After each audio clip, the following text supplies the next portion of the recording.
हिमाचल प्रदेश में मंडी की चौहार घाटी देवी देवताओं से भरी पड़ी है।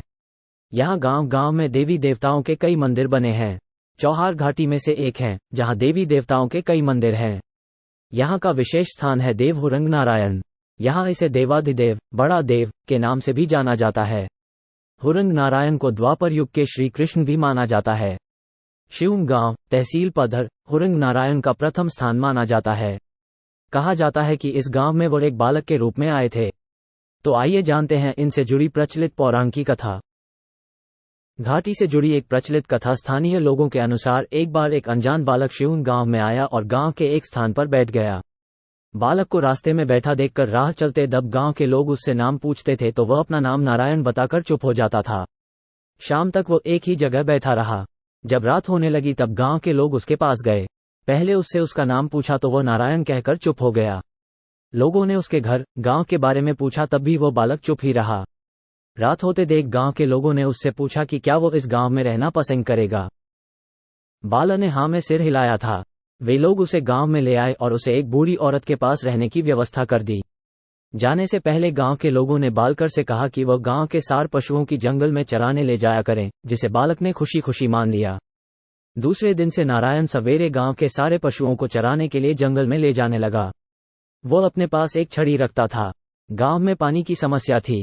लोगों को दूर दूर से पानी लाना पड़ता था, परंतु नारायण को पशुओं को पानी पिलाने के लिए कोई समस्या नहीं थी। जब पशु चरने के बाद पानी पीने के लिए आते तो नारायण अपनी छड़ी से जहां कहीं भी जमीन खोदते थे वहां पानी निकल जाता। सारे पशु वहां पानी पीकर अपनी प्यास बुझाते थे। फिर नारायण उसी पानी को ढक देते थे और बहता पानी बंद हो जाता था।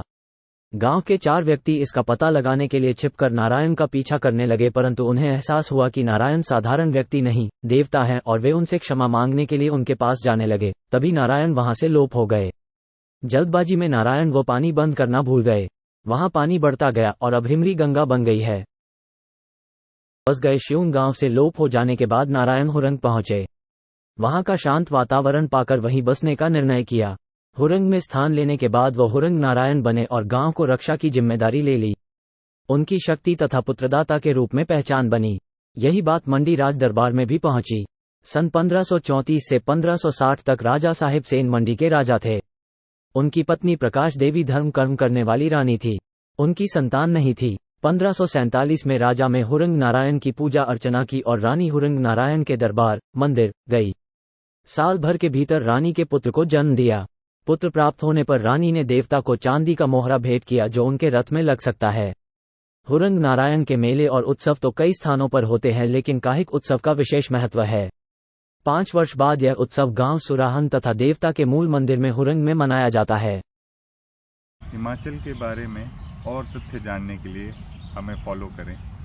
धन्यवाद।